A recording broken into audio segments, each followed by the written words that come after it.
of Jesus, thank you for this great moment. Thank you, Lord, even as I share your word to our viewers, Jehovah, Lord.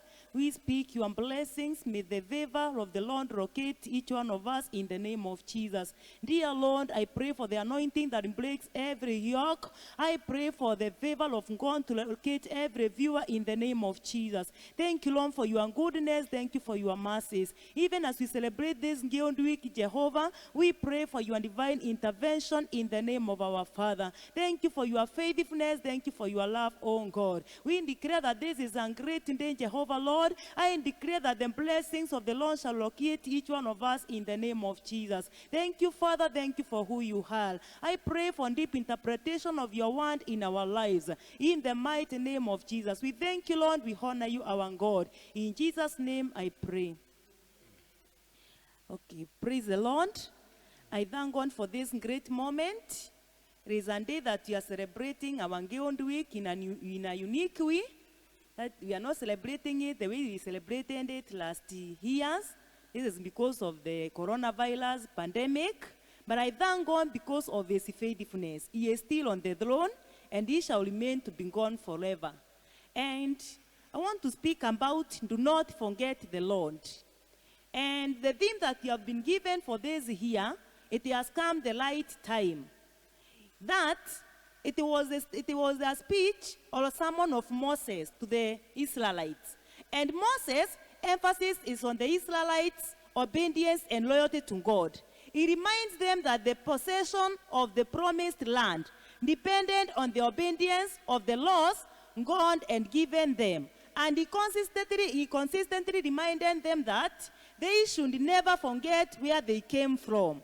And today, we should also not forget where we have come from. When we look into our lives, there are many things that the Lord has done for us. When you look from your childhood, from the time that you were born, there is something that the Lord has done. The way you lived yesterday is not the way you have lived, you are living today. There is a roof on your hand. You can put food on your mouth.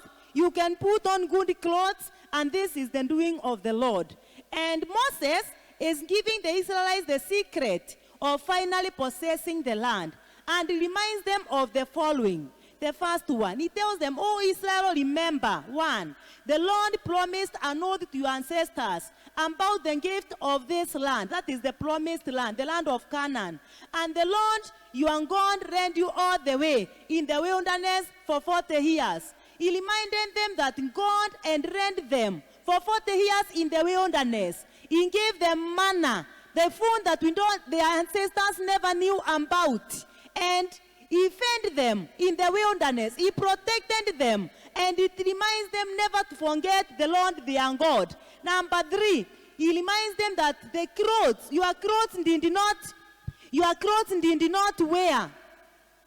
And that their clothes did not wear out. And your feet did not swell during these 40 years. And the Lord abandoned you, causing you to hunger, and then feeding you with the manna that the ancestors never knew about." And number 5, he is also warning them that after they are satisfied and their hearts, and they are satisfied in their hearts, they should not become proud and claim that it is their power and strength that has given them the ability to produce wealth. And I want us to see the dangers of prosperity. And the greatest danger of prosperity is pride. And God hates the pride. And pride comes before a fall, according to what we have read in James. And the Bible tells us that forgetting what the Lord has done for us, that is a soul of pride. And in the Bible, we can see an example of people who forgot the Lord. For example, King Solomon, after God blessed him with great wealth, he forgot about God. And indeed, what was displeasing before the eyes of the Lord. And the Bible wants us not to forget the Lord. Even as we build the fine houses, as we live good lives, we should not forget the Lord. And another thing, what happens is about exalting yourself. When you exalt yourself, the Lord becomes annoyed, because we have it is God who gives us the power to make wealth, not by our power, not by our knowledge, but it is the God who has given you power to make the wealth. Another thing that brings danger of prosperity is unfaithfulness. When the Lord blesses us, we become unfaithful. We fail to give faithfully to God. We fail to honor God with our possession. And it is my prayer that we may remember God even at this moment, because he is still on the throne. We find out in the Bible that in Jesus reminded his disciples, he told them to celebrate the Holy Communion in remembrance of him. And that's why they went on preaching the gospel, healing the sick, and even baptizing them that gave their lives to Jesus. And this is what the Lord really inquires of us, that we may remembering in all our endeavors. And I want us to see the ways of portraying our obedience to the laws of God. The first one is humility. That is submitting to the Holy Spirit as our helper and as our teacher. He teaches us good things. And when we submit to God, God is happy with us. When we seek more of God by asking for the guidance of the Holy Spirit, by asking the Holy Spirit to teach us his ways, to give us the knowledge of the word of the Lord, that is one way that shows that we are obedient to the laws of God. The second one, it is faith. Having faith in God. And a good example of having faith in God is Abraham. Abraham had great faith in God. And he remained faithful. Even after God blessed him with the only son Isaac, he was faithful enough to obey God, and he was ready to offer Isaac as a sacrifice to the Lord. This portrays great faith in God. The third one is commitment. That is being committed to the work of God, devoting yourself in serving God in all what you have. The third one is sacrifice. That is giving to God or worshiping God with your possession, because everything that we have belongs to God. And let us give some to God, even to support his work without complaining. The fourth one is thanksgiving. That is, your heart should be full of thanksgiving. The fifth one is evangelizing. That is speaking or preaching the gospel of truth, and even telling the people of the goodness of the Lord and what he has done to you as an individual.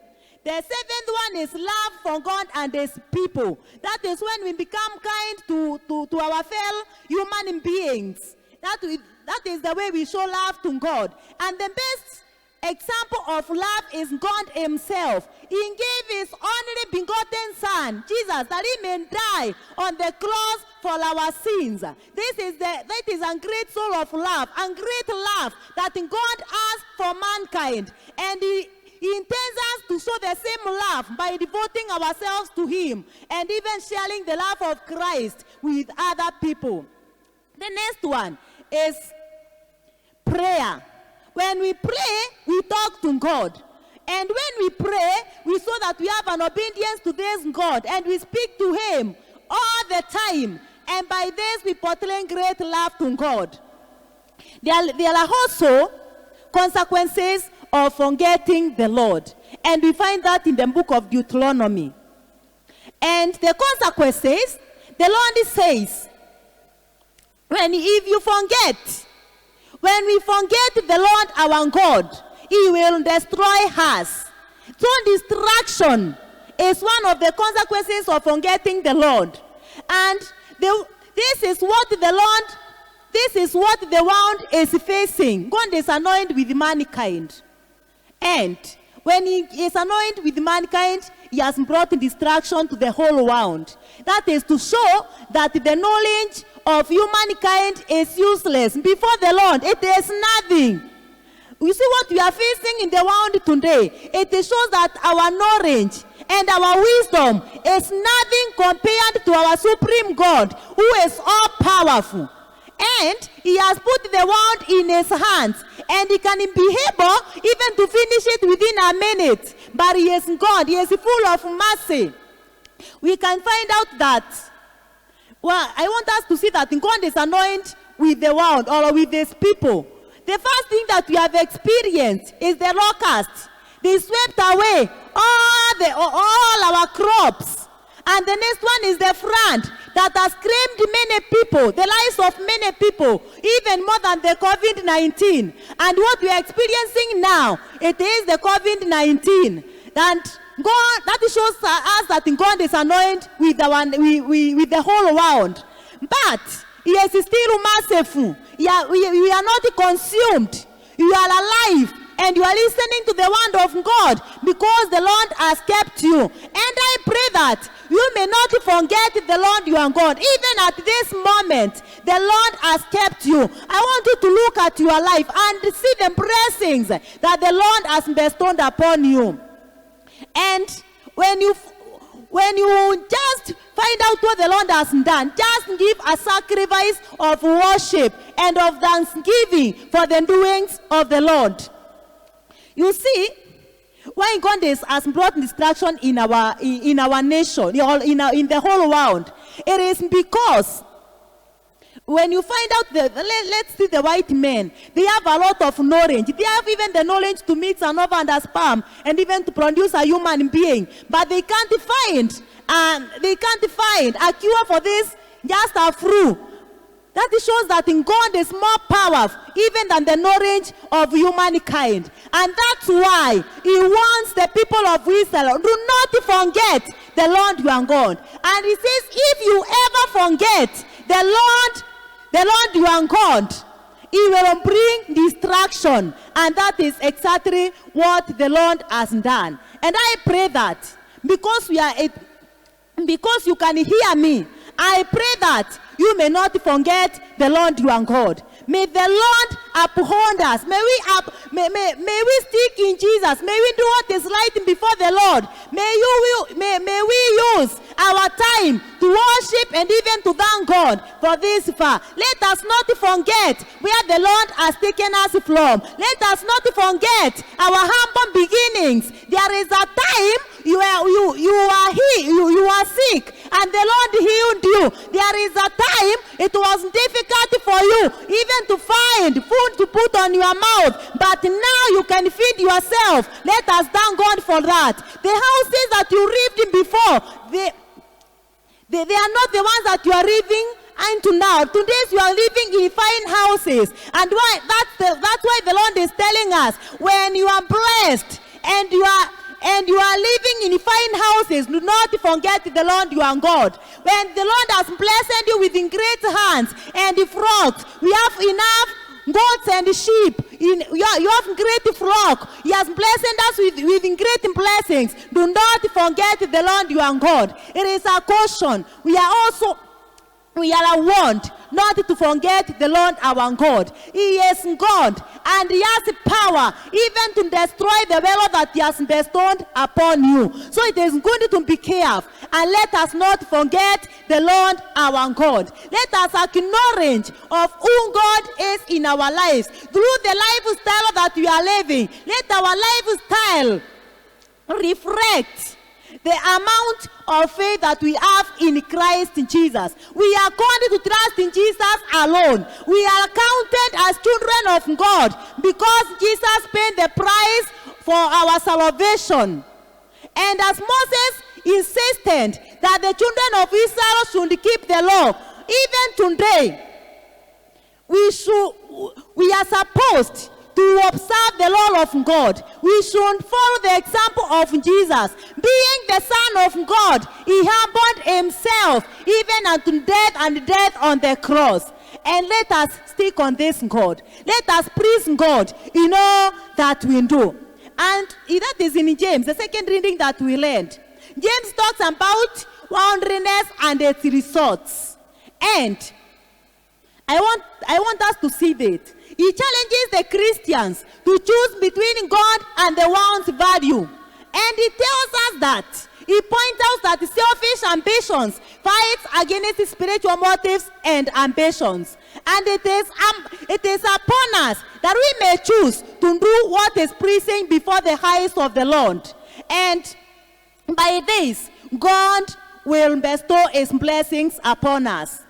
And he continued to tell us, God rejects those who ignore him due to their pride and live according to their own ambitions. We need to note that anyone who derives pleasure from an ungodly behavior are rejoicing in their own foolishness, as is stated in verse 9 to 10. But God empowers those who draw near him in humanity and resist Satan's temptations to rely on worldly methods. James encourages us to humble ourselves before the Lord, because God opposes the proud, but gives grace to the humble.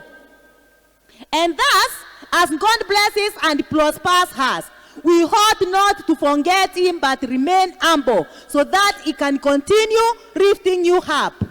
And it is therefore important to know that from the two readings, God is reminding us that we should, one, always remember God's faithfulness and his providence in our lives. Beware of pride, lest we forget or ignore God, but rather cultivate humility in all our lives, and never forget the Lord our God in all our undertakings. In conclusion, we need to learn from the history of the children of Israel that without God, we are helpless. And it's only through his providence that we have the blessings that we enjoy today. Therefore, we must remember the God, our God, for it is he who gives us the ability to produce wealth.